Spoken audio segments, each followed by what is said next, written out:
Hello there, this is AD Robles, and you're listening to AD on the Fight, Laugh, Feast Network.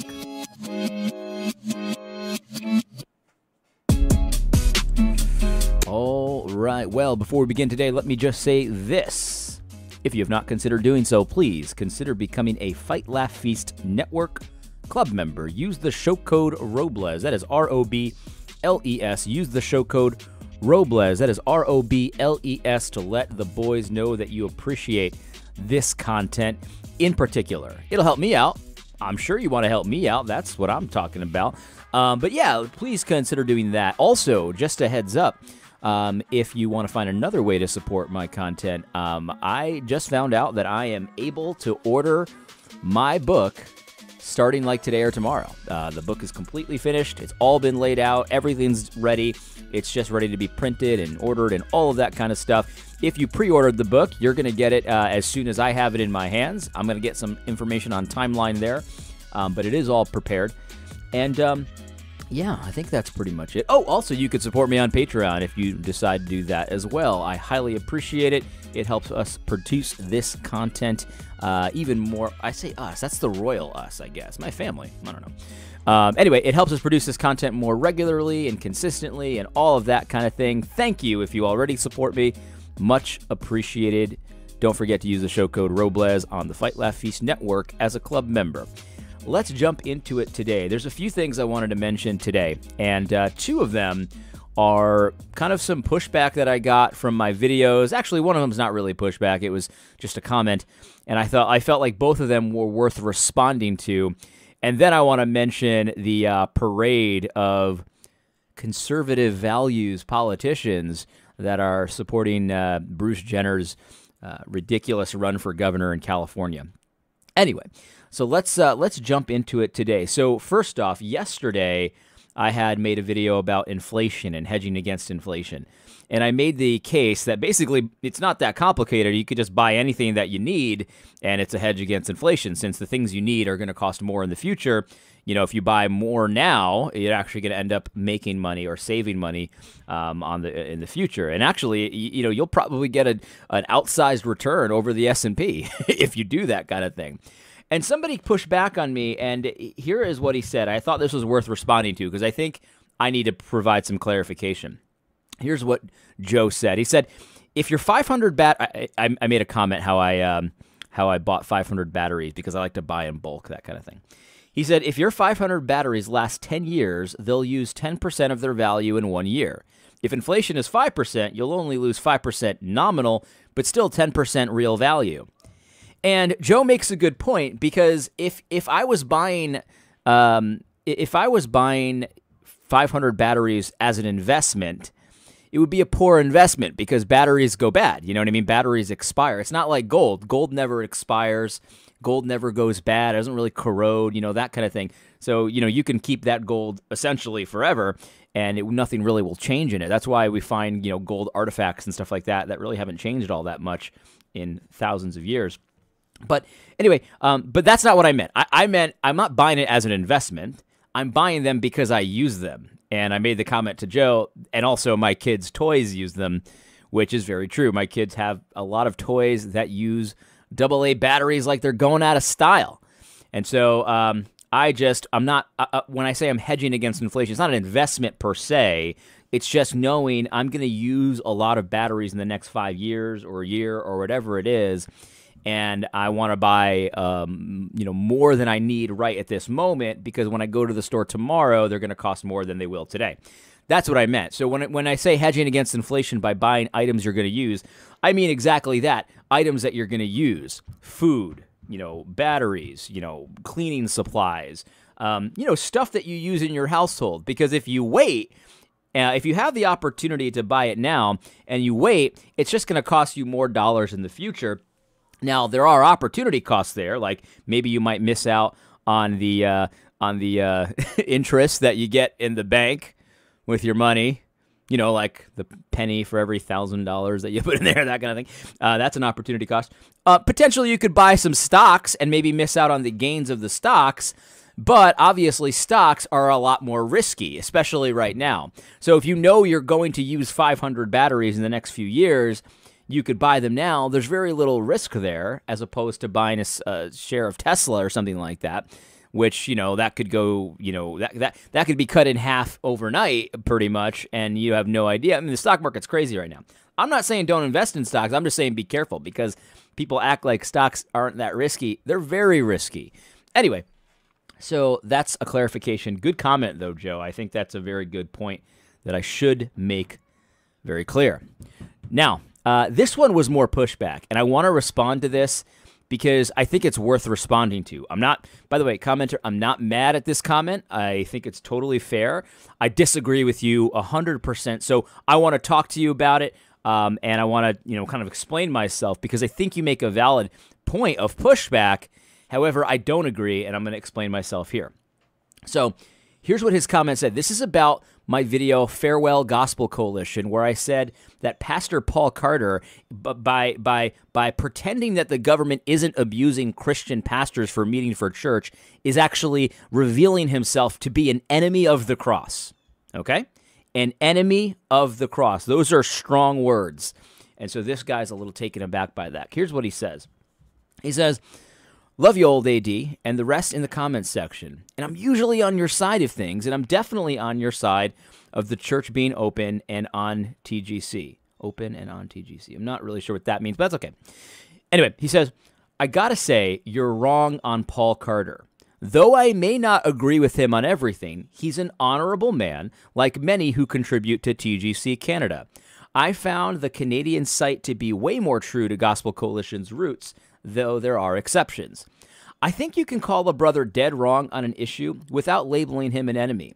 Canadian pastors are being taught an important lesson about our government, and old habits die hard. Show some grace and patience." I think probably if a lot of you in the comment section or people who are watching this video, you probably resonate with that a lot because that is harsh language that I used. An enemy of the church. So, how do I defend myself there? So a couple things about this. The first thing that strikes me, it sounds like this, I don't know this commenter, but it sounds like he either knows Paul Carter personally or at least is much more familiar with his writing than I am. To be honest, I know very little about Paul Carter's writing and hardly anything at all. So there's that. Sounds like more of a personal thing. And secondly, he says that Gospel Coalition Canada is better than Gospel Coalition the United States. Well, I hope so. I mean, it couldn't really be much worse, that kind of thing. So I'll grant you that. And he makes an important point, and I agree with this point completely.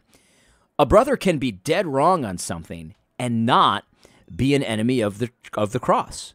I 100% agree. I don't think that there's any question about that. A brother can be dead wrong on an important issue and not be an enemy of the church.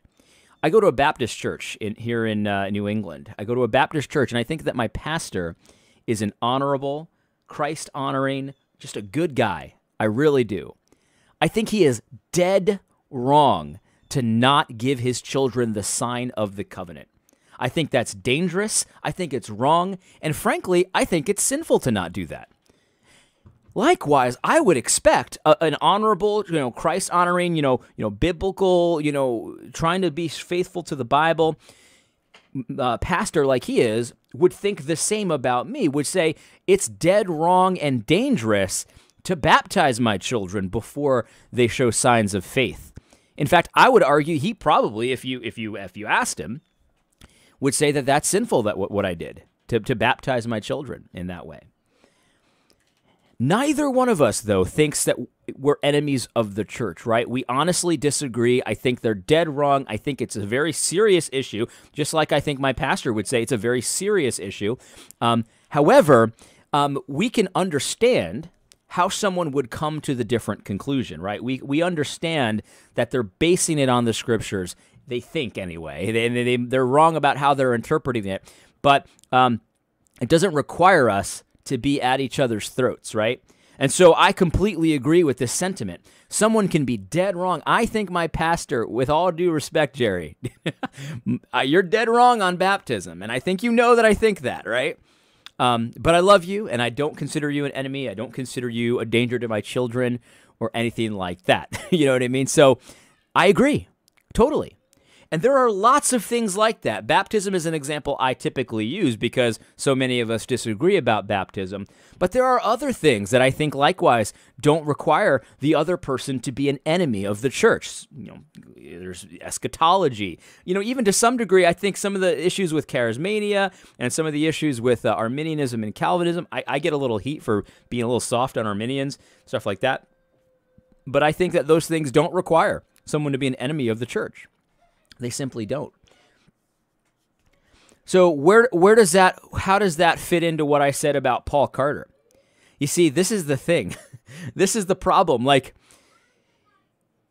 his actions and what he did in that article, he lied about what the Canadian government is doing. He said that abuse wasn't abuse. He said that nobody had been ill-treated by the government. Even as churches are being fined through the roof, pastors are being jailed, have been jailed for holding church on Sunday. He can sit there, and he knows this. He's not living under a rock, right? Paul Carter knows this, and then he sits to his typewriter, and he types up a little article in defense of the government, the pagan secular government, saying they haven't done anything wrong. Those things are absolutely legitimate. You should fine churches for millions of dollars for meeting for church. It's okay to jail a pastor simply for refusing to close down his church and abide by their policies. These things are okay. So here's the reality. All things don't require someone to be an enemy. But what else would you call it when somebody supports the pagan government over their brothers in Christ in a matter of biblical fidelity? That's the thing. It's not like these guys are doing something evil. They beat somebody up or something like that, and then you're like, yeah, the government was right to arrest him. Of course the government was right to arrest him. We understand that you can't just go around beating people up, right? We get that. That's a biblical imperative, right? But also a biblical imperative is to meet on the Lord's Day, sing psalms, hymns, and spiritual songs to God, take communion with each other, greet each other with a holy kiss, be together, in other words. That's an imperative from God, and you're siding with the pagan government over those who are seeking to do that very thing. You see, I'm calling him what he's revealed himself to be. This is not my opinion. When you come out in favor of the pagan beast over your brothers in Christ, you've revealed yourself to be an enemy. And this is the thing, I'm not saying that's the end for Paul Carter. That's the other thing. Like he says, show some grace and show some patience. Old habits die hard. Okay, fine. So you're in the habit of defending the government over your brothers and sisters in Christ. That's up to you. I'm not saying that's the end of your story, but here's the reality. You're going to have to change your opinion 180 degrees. You're going to have to turn from your sin and your idolatry of the government, and you'll be able to. God's grace can cover that. You know what I mean? Christ's sacrifice can cover that. But as long as you're for fining and rounding up Christians because they had church, then unfortunately you've revealed yourself to be an enemy. Now you might say, well, AD, he didn't say that. He didn't say he was for it. And my response to that is, right, but he lied on their behalf because he knows these things are happening to his fellow brethren in Canada, and yet he pretended like they were not happening. That's ridiculous. That is absolutely complicit in it. So if you can in your mind kind of separate the two. So I know, in other words, if I knew that my local city government had rounded up pastors and jailed them and beat them, right? I know that, and then I write an article on Gospel Coalition saying how nobody's been abused here in Keene, New Hampshire. Nobody's been abused by the government for meeting for a church. I would now be complicit in their crime because I know what has happened, and I'm covering for them as if it hasn't happened. I'm sorry, but I don't think enemy is even a strong enough word for that. It is it's a traitor, a turncoat. I can't think of a more horrible thing to actually do to your brothers and sisters in Christ. And whatever you might think about him as a man, I'm looking at his actions and saying, maybe he's honorable over here, but he doesn't seem like an honorable man in general as he lies for the crown. That doesn't make any sense at all. It's absolutely disgusting, and I don't see any reason to try to defend it, to try to soften it, to try to say, well, you know, we agree to disagree. It's just like baptism. It's not like that. It's not something that you can just be, you know, wrong about. Oh, well, brother, we can agree. No, nobody should trust Paul Carter. Why would they? He lied on behalf of the crown as his brothers and sisters in Christ are being fined and jailed for their faith. And then here's the other pushback that I got too. Well, it's not for their faith. It's just they were breaking an ordinance. And it's like, are you seriously? Like, we can't think of it more deeply than that. The thing is, if your faith does not require you to go to church, does not require you to take communion with your brothers in Christ, does not require you to sing psalms, hymns, and spiritual songs to God, I don't know what faith that is. You see, that's the thing. This pastor, Coates, he understands the importance of the assembly. It's his whole entire job. It's why he has a job. He's there and he's leading the assembly. He's ruling over the assembly, right? That's his whole job. His whole reason for existence is that. So he's doing it. That's what his faith says.